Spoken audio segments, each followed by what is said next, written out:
नमस्कार, मैं हूं संजीव श्रीवास्तव। आप देख रहे हैं 4 पीएम मध्य प्रदेश। दोस्तों, मध्य प्रदेश राष्ट्रीय स्तर पर सुर्खियों में क्यों सुर्खियों में आपको स्मरण है? अभी जो ताजा मामला है, मुख्यमंत्री मोहन यादव और उनके परिवारजनों से जुड़ा हुआ है।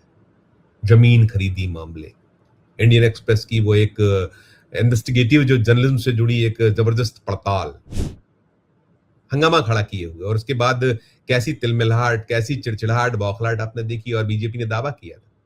इंडियन एक्सप्रेस की खबर पर नहीं, क्योंकि प्रेस कॉन्फ्रेंस की थी कांग्रेस ने, उसने जो है प्रश्न किए थे बहुत सारे, मध्य प्रदेश कांग्रेस ने जवाब मांगे थे सरकार से, तो बीजेपी का जो है जवाब आया था कि सब मिथ्या है, बातें, आरोप दावे सब गलत है। वो तो पहले से सब कुछ है। 2023 के जो चुनाव मध्य प्रदेश विधानसभा के, तो उसमें सारा कुछ डिक्लेयर्ड संपत्ति है।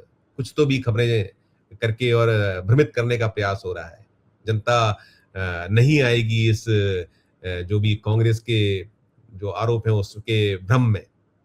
फिर एक इंडियन एक्सप्रेस ने स्टोरी करके बता दिया है कि मुख्यमंत्री जब बने मोहन यादव, उसके बाद किन किन तारीखों में कब कब कितनी कितनी जमीन, कितना उसमें शेयर, हिस्सा मुख्यमंत्री जी का, सारी फिर नई स्टोरी आई। लेकिन अब उसके बाद नहीं आई है बीजेपी की सफाई, नहीं आई है, मुख्यमंत्री का कोई वक्तव्य नहीं है। जब से कहानी हो गई है उसके बाद चुप है, सब खामोश है। न खाऊंगा न खाने दूंगा जैसे दावे करने वाले प्रधानमंत्री मौन है। अब एक नई कहानी हुई है। जो केंद्र की सरकार है, मध्य प्रदेश से आने वाले जो शिवराज सिंह चौहान हैं, यहाँ 17 बरस के लगभग मुख्यमंत्री रहे, अभी कृषि मंत्री पद का निर्वहन कर रहे हैं। उन्हीं के डिपार्टमेंट के उनके जो सहयोगी, केंद्रीय कृषि किसान कल्याण राज्य मंत्री भागीरथ चौधरी जी से जुड़ी कहानी, सनसनीखेज कहानी इंडियन एक्सप्रेस ने की है।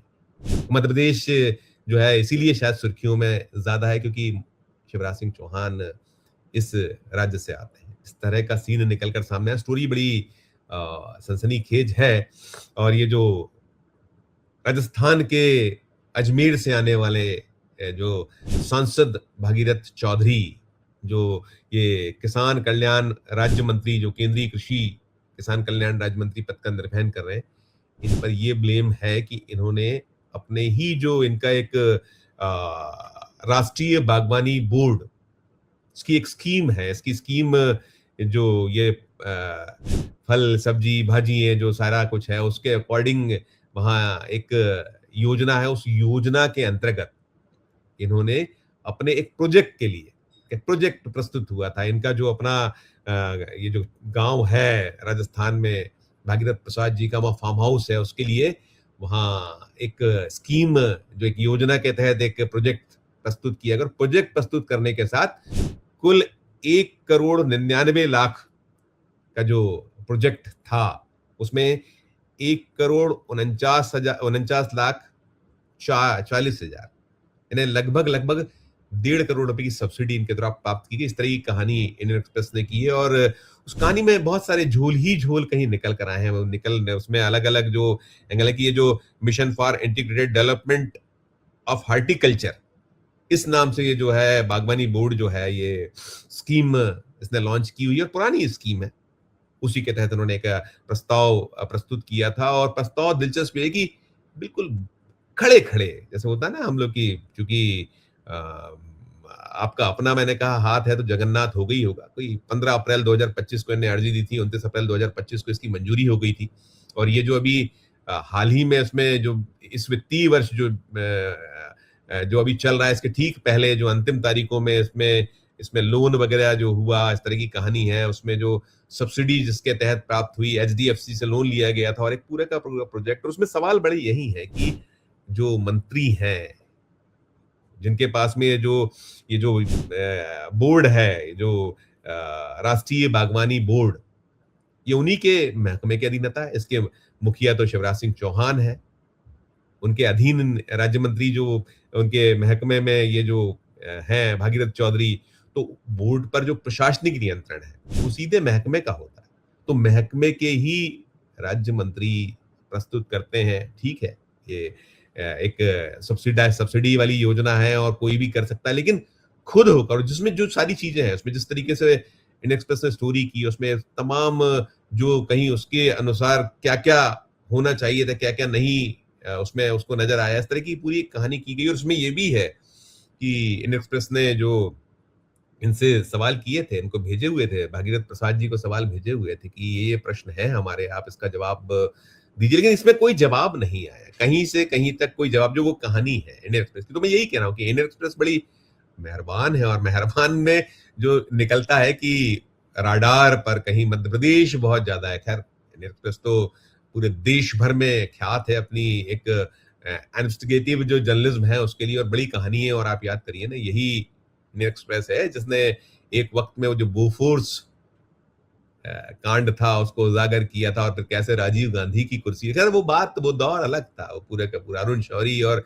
तमाम उसमें जो और खोज करने वाले जो एक खोजी जर्नलिस्ट की पूरी टीम थी उस दौर में, सारा कुछ। और ये सतत मैं कह रहा हूँ होता रहा है, हो रहा है। ऐसा नहीं है कि मीडिया भले ही उसे गोदी मीडिया की संज्ञा दी, लेकिन कभी कभी हो जाता है, हो रही है कहानी है। और चूंकि इंडियन एक्सप्रेस ने कहानी की है, बड़ा बड़ा वो है, और आप देख रहे हैं कैसी तिलमिलाहट है, कैसी एक बौखलाहट है यहाँ। जब जो मोहन यादव वाली स्टोरी है, मध्य प्रदेश के मुख्यमंत्री वाली, जैसे मैंने कहा कि मुख्यमंत्री की ओर से तो अभी कुछ निकल कर नहीं आया है। बीजेपी के जो प्रदेश अध्यक्ष हैं उनका एक शुरू में जब पहले दिन स्टोरी हुई थी, तो स्टोरी के बाद उनका अगले दिन एक वीडियो वक्तव्य आया था, और वीडियो वक्तव्य वो कांग्रेस की प्रेस कॉन्फ्रेंस तक सीमित रहा था। उन्होंने इंडियन एक्सप्रेस की स्टोरी को लेकर एक शब्द नहीं कहा था उसमें, बाकी भी कहीं नहीं। और जो कुछ मंत्रीगण हैं, मोहन यादव सरकार में 2-3 मंत्री उनकी तरफ से आया, कुछ जो है जो ट्रोल आर्मी वाले हैं वो तो ये फरमा रहे हैं लगातार कि भाई अब तो जो है ये जो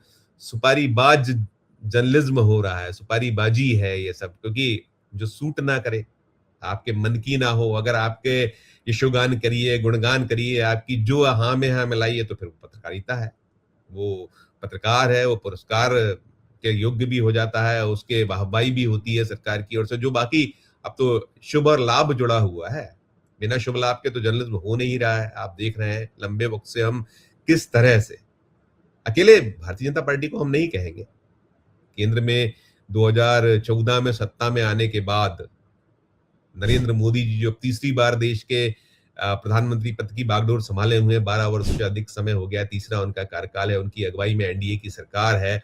और कैसे जो मीडिया है, खासकर जो मुख्य धारा का मीडिया कहलाता था, वो कहाँ आकर बैठा हुआ है, क्या कुछ वो कर रहा है, कैसे कैसे उसे जो है करना पड़ रहा है, ये भी इसमें कहीं समाहित है, शामिल। क्यों करना पड़ रहा है ये तो आप जानते ही जानते हैं, कोई किसी ने आपका हाथ तो पकड़ा नहीं है कि आप नहीं, गन पॉइंट पे तो कोई करा नहीं रहा, लेकिन हाँ वही शुभ और लाभ का कहीं है। और यही चीजें सूबों में, और ऐसा नहीं है कि अकेले बीजेपी, जिसकी जहां सरकारें हैं, और अब तो सारा कुछ जो है वो शुभ लाभ से जुड़ गया है कि आप विज्ञापन चाहते हैं, अपने खुद के जो कहीं कुछ अन्य हित है वो चाहते हैं, तो फिर जो सरकार के सुर में लाइए, वो जो कहे वो दिखाइए, वो जो कहे रोक दीजिए, विपक्ष को ना आप आने दीजिए, जो चाहे वो इलेक्ट्रॉनिक मीडिया हो या फिर प्रिंट मीडिया हो, जहां जैसे ब्लैकआउट आप देख रहे हैं ना, अभी हमने लगातार तो आपको खबरें दिखाई है, जो इंडियन एक्सप्रेस ने जो स्टोरी की है, हमने भी इसकी कहानी कई सारी की थी आपको। लैंड पुलिंग जो मध्य प्रदेश में सिंहस्थ के नाम पर, उससे जुड़ी कितनी कहानी है हमने आपको दिखाई है। इससे जुड़ी जो आपने अभी कहानी देखी है, इंडियन एक्सप्रेस में जो कहानी देखी,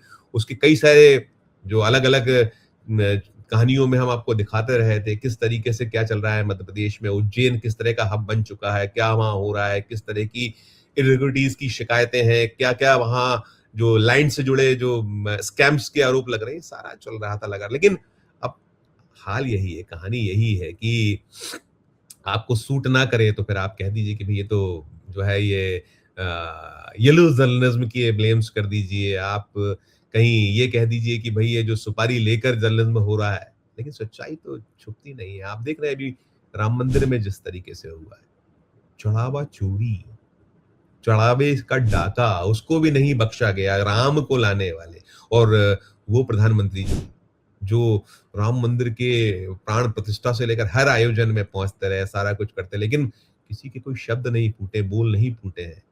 वहां कैसी लीपापोती हुई है, आपने देखा कि किस तरह से वो जो नई एफआईआर हुई थी शुरू में, कितने वक्त लगाया, एसआईटी बैठा दी गई, एसआईटी की रिपोर्ट, फिर वो कैसे लीक हो रही है, सच्चाई ऑफिशियली आज तक कोई सच्चाई नहीं बताई गई। योगी आदित्यनाथ बड़ी बड़ी बातें वहां उत्तर प्रदेश में कर रहे हैं, लेकिन कहां सच आ रहा है सामने, कुछ भी सच नहीं आ रहा। तो ये सीन है, ये दृश्य है, और ये जो ताजा है कि मैंने जैसे कहा जहां से शुरू हुआ कि इन एक्सप्रेस कुछ उसकी जो पैनी निगाह, पैनी नजर मध्य प्रदेश पे कुछ ज्यादा है। बीजेपी तो कुदृष्टि कह रही है, कुदृष्टि। और उसमें कहीं ये भी ब्लेम है कि वो सुपारी लेकर पत्रकारिता, सुपारीबाज पत्रकार, जो आप देख लीजिए, उठा लीजिए, जो सोशल मीडिया है जहां कहानी हो रही है और जगह हो रही है, वहां इस तरह की ही बातें, एक जो विशेष जो चाहने वाले हैं भारतीय जनता पार्टी को, मुख्यमंत्री मोहन यादव को, उनकी सरकार को, तो ऐसी बातें कर, लेकिन सच तो सच है, सामने आता चला जा रहा है। और अब ये शिवराज सिंह चौहान मध्य प्रदेश में, जिनने मामा जी के नाम से अपना एक ओहरा स्थापित किया, पहचान बनाई, वो मामा अब तो जगत मामा है, तो जगत मामा भी अब कहीं उनका डिपार्टमेंट तो आ ही गया है। उसके पहले और भी जब उनका अपना मुख्यमंत्री कार्य का दौर था, तो व्यापम कौन भूला है। बात तो होती है, अभी भी उठती है कि भाई व्यापम में कुछ नहीं हुआ जब शिवराज सिंह चौहान का, तो मोहन यादव का क्या हो जाएगा। तो ये है सिलसिला है। इस वीडियो में इतना ही। आपकी अपनी जो राय हो, आपकी अपनी जो टिप्पणी हो, जरूर हमारे इस वीडियो के कमेंट बॉक्स में जाकर कीजिएगा। और अच्छी लगे खबर तो चैनल को लाइक कीजिए, सब्सक्राइब कीजिए, ज्वाइन का बटन दबाइए, तो हमारी हौसला अफजाई होगी। प्यार और समझ देखते रहिए 4 PM न्यूज नेटवर्क। धन्यवाद, नमस्कार।